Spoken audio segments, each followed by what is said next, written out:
Hey y'all, this is Deidre with One Shot Game. You already know what I'm back for. And the motto is you get one shot at life, but a lifetime to learn all the game. So this video is just going to be on a little hood story of mine. So if you don't want to hear no cussing, if you don't want to hear about pimps and hoes, if you don't want to hear about money and guns, I suggest that you exit, because this story about to get real.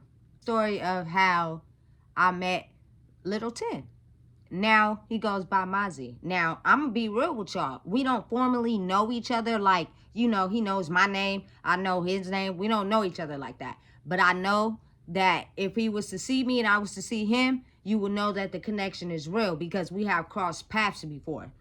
Being 35 years old, at 16, I was living the life of somebody who should have been on the road doing something major with their life, but I was trying to figure out life at the same time. So I'm dibbling dabbling in everywhere and everything.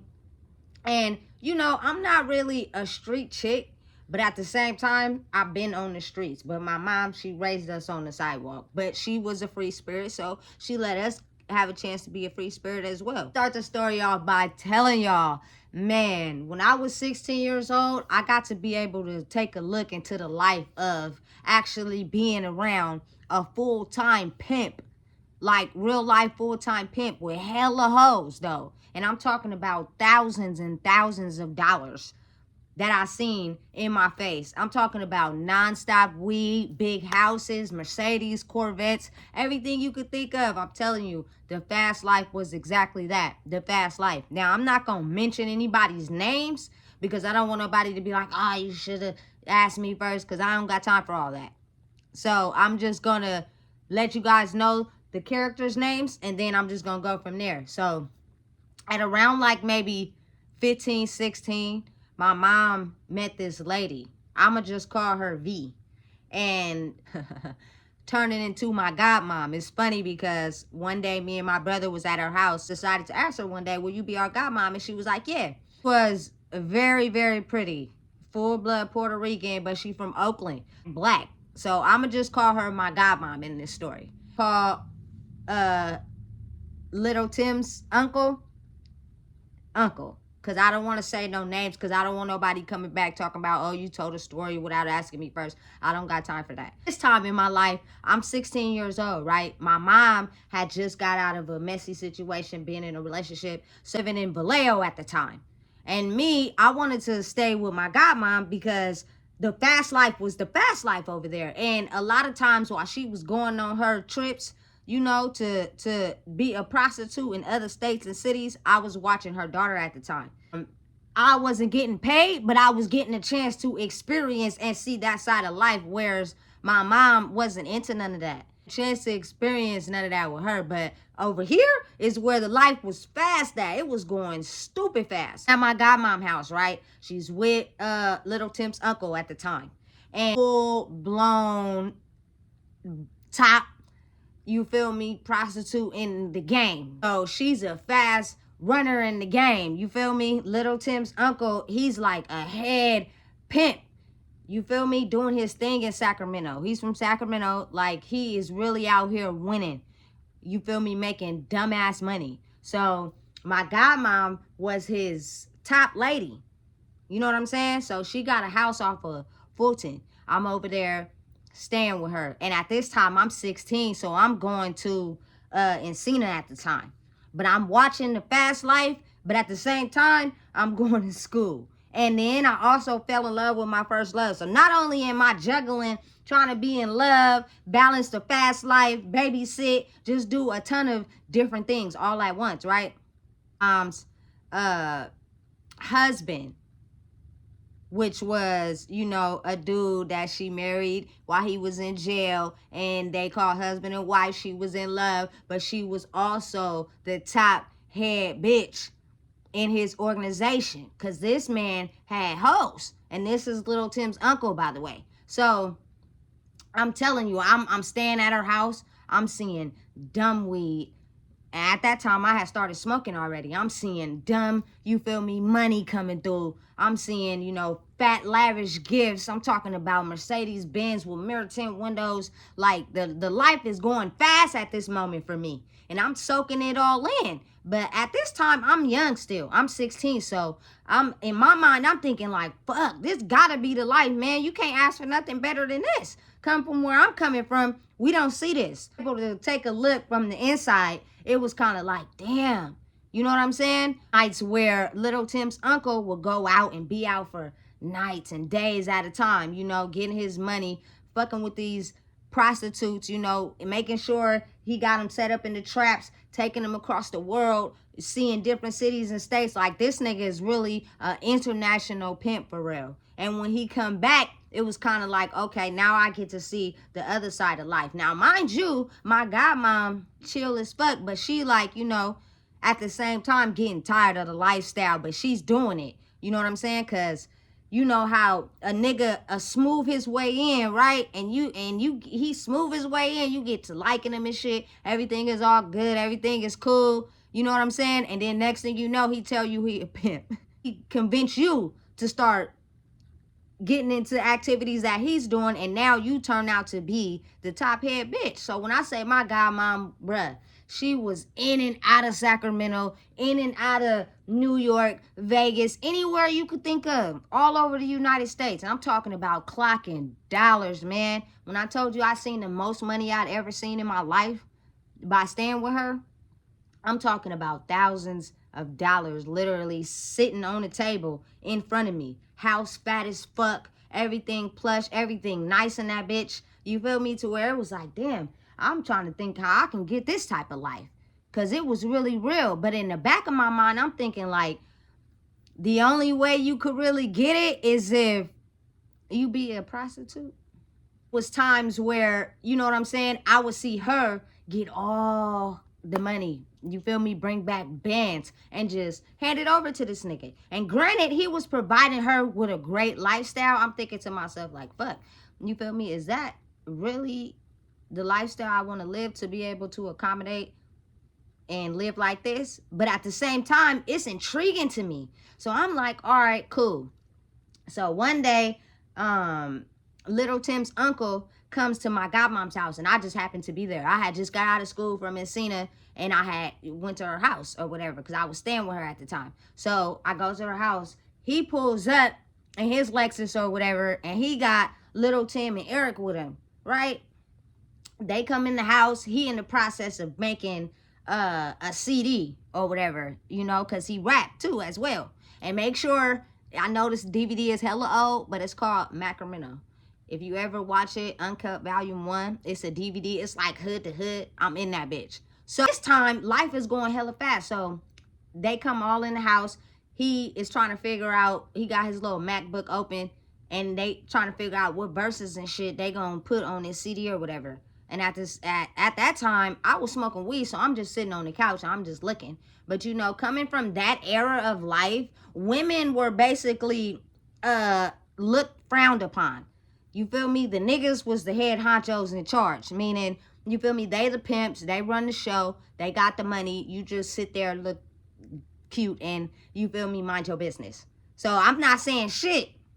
I'm watching, you feel me, Little Tim and Eric just sit on the couch and chill, smoke their little weed, you feel me, while I just sit there and absorb the whole surrounding. Niggas' minds, they think, oh, you feel me, the more she peep out the scene, the more she figure out what's going on, you feel me, the more she'll get in tune to what's going on, and then next thing you know, she'll get involved in lifestyle, and that's how I go. But I never had it set in my mind that I was gonna be no hoe.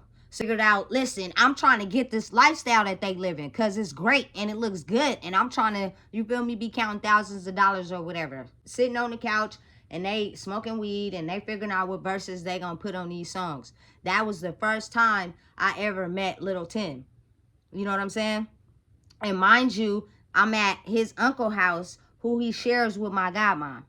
So I'm seeing them on a daily basis. Daily basis. This nigga move fast. This is how this nigga live. He is moving fast, and life is good at this moment. The business is booming. You feel me? They got these what's it called, massage parlors cracking off. You feel me? I mean, I'm telling you, the business is booming as far as women selling themselves. Now, I'm encouraging no woman to do that shit, because I feel like you could be a boss by yourself. You don't gotta sell your ass for no nigga, period. You could be a boss all by yourself. Real shit. Because it's a different lane now. But as I'm seeing this life and I'm in the midst of it, I'm also babysitting her daughter. So I'm there for days at a time. Not only am I going to school at Encina, and if you from Sac, you know Encina, because it's in the north, go by. Whew.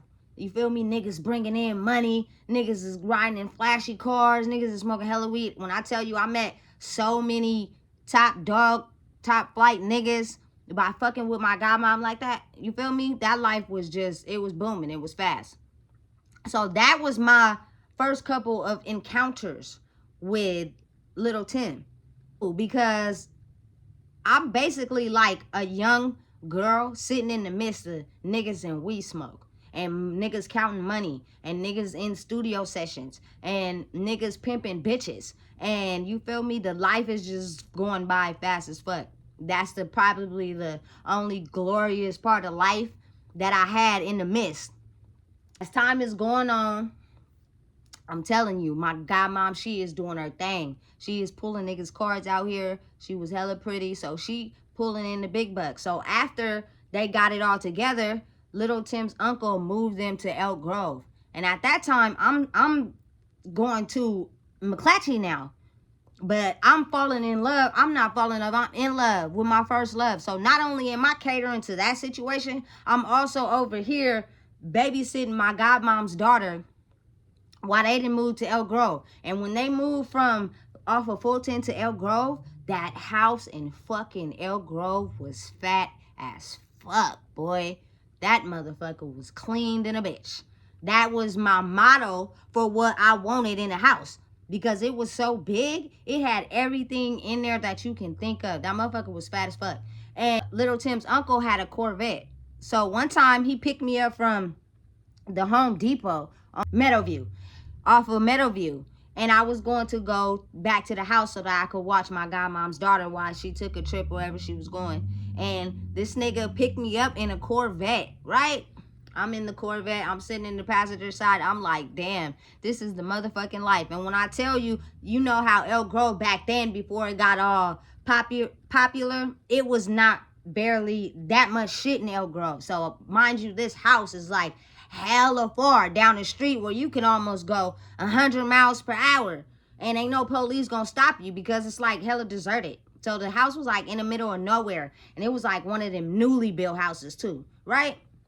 So we pull up to that motherfucker, you feel me? I'm just observing the scene. You know what I'm saying? I'm looking, I'm seeing, you feel me, this fat ass house. This nigga got a Corvette. She got a Benz. Life is good for them. You know what? But at the same time, when you live in that lifestyle, that shit come with demons. That shit come with, you feel me, the police. Because he had already had a previous record of doing this type of thing. And when you feel me, that nigga in Sacramento, you feel me, the police is basically keeping a track record on you.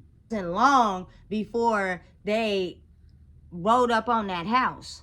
You know what I'm saying? And at the time, when they rode up on that house, I was so involved with my godmom and what she had going on.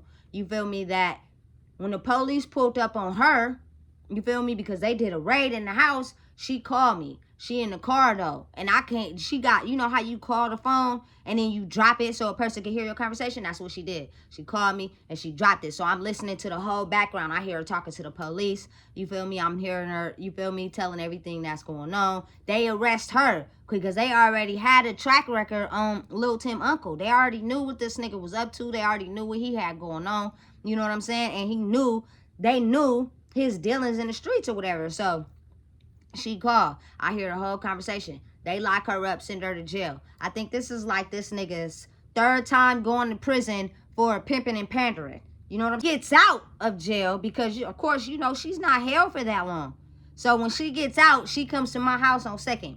I open the door, you feel me? I'm at my granny house, actually. So I open the door. She like, oh, what's up? Da-da-da. She came to come see me. You feel me? I don't know why I was the person she came to come see. But she did. And so I got to talk to her, gave her a hug, you feel me? Everything was going cool, and then you end up getting back with that person because you left them. So what started out as her, you feel me, being the bottom bitch for this nigga, she actually started doing that shit on her own because, mind you, this nigga's still in the pen for pimping and pandering for real. So she's supporting this nigga, you feel me, until he get out. He don't do that many years, and then the cycle starts all back over again. I grew up basically living my life, being a free spirit, but seeing two sides of the world. My mom was over here, you know, she's actually pregnant with my little sister at the time. And then I'm over here, you feel me, in this fast life, watching, you feel me, bitches and money and, you feel me, niggas and weed smoke and all types of shit going on. Introduce to some high ranking motherfuckers that actually run Sac right now.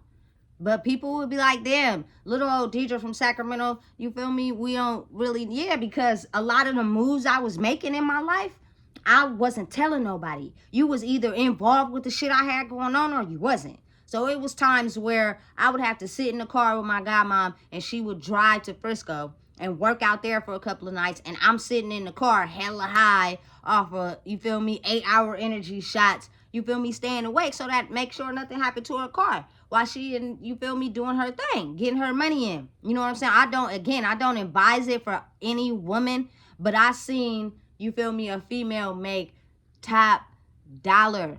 I'm talking about boss bitch status. You feel me? Ranking in the money.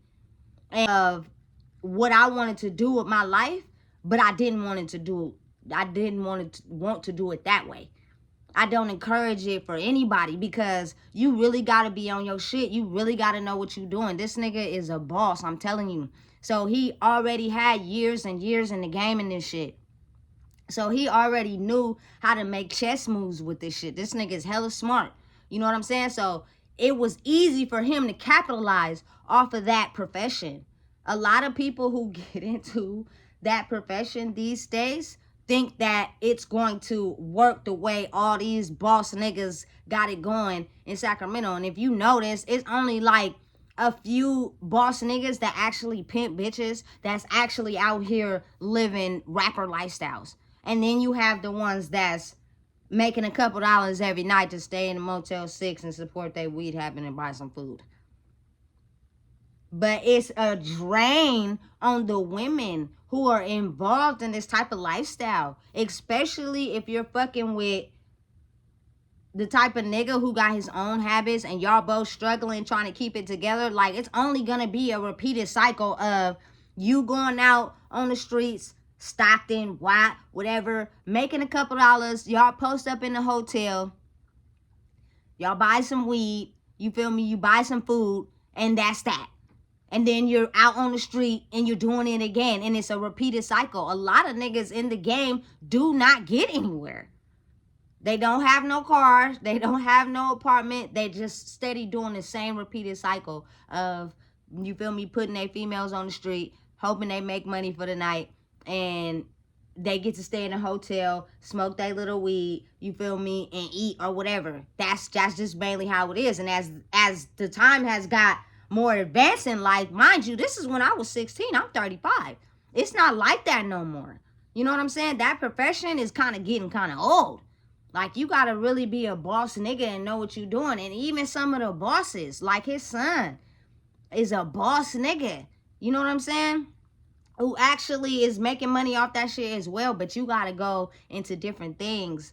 You feel me? Like, trucking businesses, or, you know, putting your money up into a business, because it's only so long that these females, as they call it, will fag off and go elsewhere with other niggas and do other things, when in reality, I think niggas don't understand that it's all the emotional level and the emotional comfort they feel from you. If they feel like they not getting the emotions that they need because they ain't bringing in the money that you want them to make, they're gonna go cat off with some other nigga that's catering to those emotions. So that type of lifestyle is a lot. I seen a lot of things dealing with my godmom over there. You know what I'm saying? I seen a lot of females go through a lot of mental distress just trying to get a couple dollars. You know what I'm saying? And I'm telling you right now, that nigga was making sure it wasn't no $40 dates, wasn't no $60 dates. Like, this nigga is a high-ranking nigga who know how to make chess moves. So he was making sure, you feel me, his females was at least pulling in a good amount of money. As whereas you might see it nowadays, you feel me, niggas is got they women out on the street doing $40 dates. Like, come on, that's, if you only do 2, that's only $80, and you only get that for one night in a room. And then, you feel me, you gotta buy food and whatever habits you may have, because it's a lot of drugs in that profession. Just because the women gotta stay up all night and all day, making sure they getting their clientele coming in 24/7. Boss nigga, I'm gonna tell you that right now. When I tell you he made all his moves calculated, he had that shit on the road. He knew what he was doing. He had boss status at that time in life. And I'm looking to myself like, fuck. But y'all don't understand. I'm also in love with my first love, who's woman, but I'm looking at this nigga, you feel me, who is a boss right now. You feel me? Living in fat ass houses, driving fat ass cars. And I'm thinking to myself like, fuck, I'm on the edge of the totem pole right now. But again, my mom raised us on the sidewalk. I really wasn't about that life. I wasn't about that life at all. But in my mind, I was figuring out how the fuck I was going to get the life that they was living without having to do what the women were doing.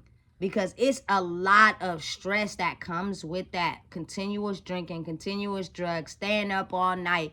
You feel me? Every day having to get up, look your best. You out there even when you don't want to be out there. You feel me, you got your cooch on the line for days and weeks at a time. Like, oh my God, I can only imagine. But I was seeing it firsthand with my own eyes. I also seen the downside of it. I seen this nigga go to prison. I seen him lose everything.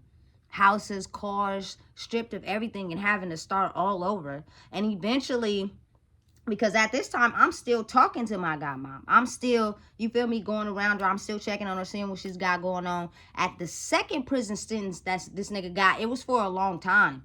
A long time. I think at first, being there for him while he was in the pen, but she slowly started to, like, fade off and cat off and do her own thing, because she's living in Stockton at this time. And so I'm driving out there. I'm going to go kick it with her. I'm seeing, you feel me, what she got going on. It's a lot of women that say they will fuck with a nigga if he got 10 years and be solid to him the whole time. But I think that's kind of an understatement, because it's only like the first few years I think women really stick by their nigga's side. And then after so long, it's kind of like she, from her perspective of what I know, she had to still go out there and hustle, because now she got the game. Now she already know how to work the whole game and the ins and outs in the system. So to be able to support her lifestyle, because she's a boss at this point, she don't know nothing less than luxury, and be able to support this nigga in prison, you got to stay on the road with that. You got to continue to keep living that lifestyle and have these tricks that you could call that's paying thousands of dollars to help support your lifestyle and this nigga in prison. You know what I'm saying?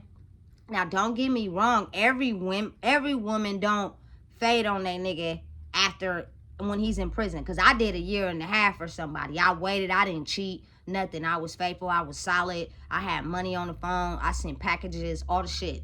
So, but after so long, it's like, damn, you want me to put my life on hold to continue to make sure yours is going in the fast lane while you sitting in the pen? So eventually that relationship tailored off. And like, she's slowly changing from, I don't want to do this shit no more, to, I got kids, let me try to find something else to do. And so that makes a nigga have to revise his whole plan, because the bottom bitch that you thought you had is now trying to figure out how she gonna reconstruct her life, because she getting tired of doing what she doing. So a nigga gotta put his chess pieces on the board and figure out what it is. But this nigga is a well calculated nigga, structured, know what he want out of life. You feel me? Put the dots on the map. I say, just from observation, because I observe a lot. I learned a lot from watching this nigga. Like, I learned a lot from just watching him and seeing how he moved. And people probably was like, damn, they don't realize how much I soaked up by just being involved in that lifestyle. You know what I'm saying? just by seeing and observing and paying attention. I soaked up so much game, but as time go on, again, it's 2023. It's not a lot of women that want to be involved in that profession and give their money to a nigga. Now, don't get me wrong. It's still some that's top ranked out there, but they basically renegades. They basically doing it for themselves instead of paying a nigga. You know what I'm saying? So, who knows how far that profession is going at this point, because I'm not in it, and I don't know. That was just a phase of my life that lasted for maybe like 5 to 6 years, where I got to see a lot of shit go on. That shit was like a movie. That shit was like a real book in my life. Like, every day was going by, and every day I was seeing some new shit. Every day I was like, God damn. Same time I'm thinking to myself, like, women go out and sell their bodies and make thousands of dollars just to give it to a nigga while he sit up here and count it. And he ain't did shit. But make sure, you feel me, y'all was where y'all needed to be. He set up whatever he needed to set up. He paid for the trips and all that. Okay, that's cool. But I have had a pretty fast lifestyle up until this point. This is probably my slowest slow down moment in my life where I'm actually just really chilling and getting to know who I am. But for a lot of my life, it was going by so fast. One moment you're 14, next moment you look up, you're 17, 18.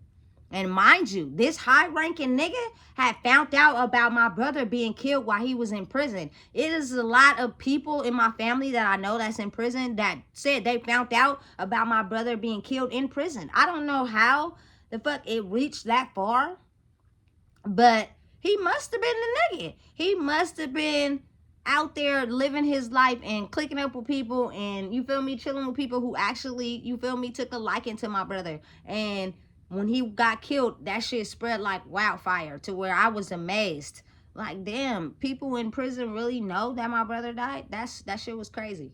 So that's just a little detail into my life of how, you feel me, I didn't really know Little Tim personally, but I was heavily involved with his uncle. His uncle knows my name. He knows who I am. Just credit the people that you come across or that you meet in life, because you never know who they're going to be later on in life. Now that nigga is the nigga in charge of Sacramento, and people hate to admit it or hate to accept the fact that he found the way out from the struggle. He's from Oak Park. Everybody want to be from Oak Park. I'm from the Curtis Park, other side of Second Park. So if you want, I call it Oak Park too. But I'm not from like the 4th Ave or nothing like that. You know what I'm saying? I'm on the other side of Bonfair. So I call it Oak Park. Who knows if it's really Oak Park? You know, somebody always gonna have something to say. That's not Oak Park. Okay, whatever. Who gives a fuck? But again, the struggles, the shit you had to go through. This nigga, Lil Tim, you feel me? Been pimping hoes since pimping hoes and pimp hoes. And it was a way of life back then. And I'm so glad that it's like taking a turn a little bit, and women are holding themselves to a more higher value and realizing, like, don't sell yourself so short. But back in those younger days when I was like 16 and 17, I'm telling y'all again, my life was like a movie. Every day something was going on. Every day I was seeing something going on. And mind you, my godmom is in love with this nigga at the time. So not only is she his bottom bitch with this man. So you feel me? As a woman who's in love with a man that has multiple women, you're going to get jealous. I don't care who you are, especially if you in love with that man. So I seen her stab females. I seen, you feel me, her have to go to jail for a little bit of time. Like, it got real in that lifestyle. Because you get jealous, especially when you know you the bottom one. And you know he's married to you. But he got to portray like, you feel me, he rocking with these other women too, to be able to get them to, you feel me, hoe for him. I don't care what you say. It is a level of emotions and making a woman feel good for her to just go out there and sell her body and then fork over all the money to you. There is no way you can tell me that you just grab a woman off the street and you give her so much mouthpiece that she's persuaded into just doing that for free. You either humping on her, you feel me, or you feel me, you doing something for her, because there is no way. But a lot of, you feel me, dudes back then was actually humping on their hoes, because a woman gotta feel something special inside from a man for her to be able to just sell her soul like that.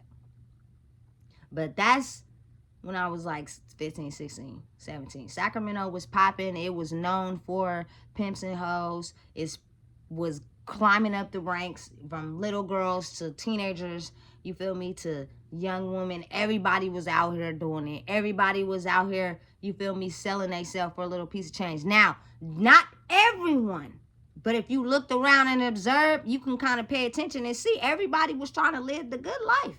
So everybody was into that movement. I seen it firsthand. How many females this man had, and how much money they was making, and how much he was actually, you feel me, putting into other women. I don't know. But the money he put back into my godmom was a lot. He made sure her house was plush. He made sure, you feel me, she had a fat ass Mercedes on her birthday with mirror tint. That motherfucker was wet. Wet. So again, times is changing. I got a daughter, and I wouldn't influence that on nobody. But that is just a little recollection into the type of lifestyle I seen growing up in my teenage years. And that's what type of life it was out here. So I crossed paths with Eric, you feel me, and little Tim at that time, now known as Mozzy. And his uncle is, you feel me, was a leading nigga out here. I would say his name, but I'm not, because I don't want this shit coming back to haunt me. So, again, that's Deidre with One Shot Game, and that was just a hood story on how life was out here in Sacramento when I was pimps and hoes was winning, and they was ranking in dumbass money, and the nigga was in charge, and he was running females out here.